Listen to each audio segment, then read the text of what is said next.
News-shadowing. Could this summer sea cyclone return to New South Wales? 8 years on average, four tropical cyclones make landfall on Australian northern coastline, but the risk of cyclones moving south to New South Wales could be about to increase, and it's not because of climate change. Only two tropical cyclones have directly impacted New South Wales in the past 48 years. Cyclone Natch in 1990 and X-cyclone also in 2013. They both brought significant flooding to states north and Damascus in hundreds of millions. However, going back to further between 1945 and 1974, New South Wales has hit by 16 cyclones, including 8 just in the 1950s when two systems even reached Sydney. This map showed the total cyclone track which impacted our states from 1887 to 2013, the majority occurring in the 3-year window last century. The inordinate frequency of cyclones during the periods and the disappearances in these decades is no random coincidence. A 2020 trend reports in the Journal of Southern Hemisphere Earth System links New South Wales cyclone activity with changes in the Indicator Pacific Oscillation, or the IPO. We can see that in previous negative phases of IPO, there was also an increase in number of tropical cyclones that impacts New South Wales. The conditions were there in the oceans and the atmosphere that are really kick off a lot more tropical cyclones. Before I explain exactly what the IPO is, a caveat that phase of the IPO and other cyclone influences currently resemble the 1950s, meaning the current state of the Pacific is conducive to tropical cyclones return to New South Wales. The IPO is a shift in Pacific Ocean temperatures, but unlike the annual La Nina and El Nino oscillations, the changes extend outside of the tropic and last for years to even decades. A negative phase of the IPO occurs when water in the Zone 2 along the equator are colder than normal, while waters off Australian east coast in Zone 3 and in the North Pacific in Zone 1 are warmer than normal. Here's a graph of the 11-year mean IPO. A negative phase was behind the flood dominance 1950s to 1970s, and a period when New South Wales tropical cyclones were frequent. A smaller cluster of cyclones also hit New South Wales in the early part of the 20th century, and again IPO was negative. A positive phase led to drop dominant weather in Australia from the 1980s to 2000s. The lowest IPO value during the last century were early 50s, and 1950 was the wettest year on record for New South Wales. It was a year when a tropical cyclone made it to Sydney. During the past few years, the IPO has plummeted, and the current value is the lowest in more than 100 years. Could this lead to a return to New South Wales cyclone? If we were to enter a period similar to 45 to 75, we will have substantial damage and the cost associated with that if you went through that period again. So what happens when a tropical cyclone reaches Sydney? Before cyclones were regularly named a system in January 1950, labeled TC119, made landfall on the Gulf of Carpentaria coast, then tracked south and reached Sydney as a Category 1 system about 3 days later. Sydney records its second lowest pressure on records at 988 hectopascal and 140 millimeters of rain in 40 hours. 10 lives were lost and 7 units were in Sydney Harbour. This kicked off when it became the wettest year on record before 2022 arrived. In February 1954, TC-137 across the coast near Twin Head as a Category 3 cyclone, with wind gusts in excess of 165 km per hour, and cyclone was responsible for disastrous floods in Lismore, Sydney. It destroyed the houses and caused around 30 fatalities. The deadly cyclone in New South Wales records history. This season caused the New South Wales all-time 24 hours rain record 809 millimeters at Dorado and dropped well over 100 millimeters right along the eastwest coast, including Sydney.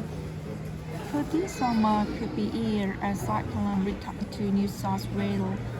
These results do not guarantee, especially considering the recent climate change-induced reduction in cyclone numbers around the world.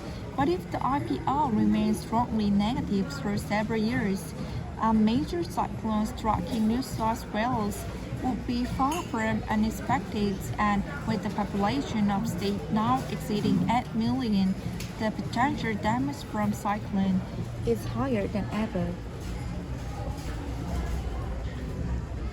What more? Each year an average of 4 tropical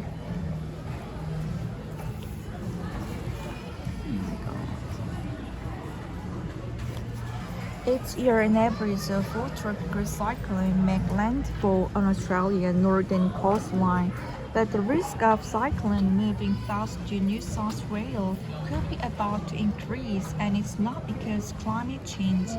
Only 2 tropical cyclones have directly impacted New South Wales in the past 48 years: Cyclone Nancy in 1990 and ex-cyclone Oslo in 2013. They both brought significant flooding to the state's north and a damage bill in the hundreds of millions, but going back further between 1945 and 1974, New South Wales was hit by 16 cyclones, including 8 just in the 1950s when 2 systems even reached Sydney. This map shows the total cyclone track which impacted our state from 1887 to 2013, the majority occurring in the 3-year window last century. The inordinate frequency of cyclones during the periods and the disappearance in recent decades is not random coincidence. A 2020 report in the Journal of Southern Hemisphere Earth Systems links New South Wales cyclone activities with changes in the Interdecadal Pacific Oscillation, or the IPO. We can see that in the previous negative phases of the IPO, there was also an increase in the number of tropical cyclones that impacts on New South Wales. The conditions were there in the ocean, in the atmosphere, that really kick off a lot more tropical cyclones. Before I explain exactly what the IPO is, a caveat: the phase of the IPO and the other cyclone influences currently resemble the 1950s, meaning the current state of the Pacific is conducive to a tropical cyclone returning to New South Wales. The IPO is a shift in Pacific Ocean temperatures, but unlike the annual La Nina and El Nino oscillations, the changes extend outside of the tropic and last from years to even decades. A negative phase of IPO occurs when the water in Zone 2 along the equator and cooler than normal, while waters of Australia's east coast in Zone 3 and the northern Pacific in Zone 1 are warmer than normal. There is a graph of the 11-year mean IPO. A negative phase would be the flood dominance 1950s to 1970s, and a period when New South Wales tropical cyclones were frequent. A smaller cluster of cyclones also hit New South Wales in the early part of the 20th century, and again the IPO was negative. A positive phase led to drop dominant weather in Australia From the 1980s to 2000s, the lowest IPR value during the last century were in the early 50s and 1950s was the wettest year on record for New South Wales. It was also a year when a tropical cyclone made it to Sydney. During the past few years, the IPO has plummeted and the current value is the lowest in more than 100 years. Could this lead to a return to New South Wales cyclone? If we are to enter a period similar to 45 to 75, we would have substantial damage and the cost associated with that if you went through that period again. So what happened when a tropical cyclone reaches Sydney? Before cyclones were regularly named a system in January 1950, labels TC 119 made landfall on the Gulf of Carpentry coast, then tracked south and reached Sydney as a Category 1 system around 3 days later.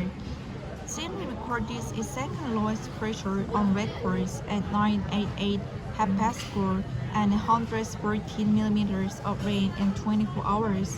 10 lives were lost and 7 yachts were wrecked in Sydney Harbour. This kicked off what became the wettest year on record before 2022 arrived. In February 1954, TC-137 across the coast near Twin Heads as a Category 3 cyclone with wind gusts in excess of 165 kilometers per hour. As cyclone was responsible for disaster floods in Lesmore and Sano. It destroyed the houses and caused around 30 fatalities. The deadly cyclone in New South Wales recorded history.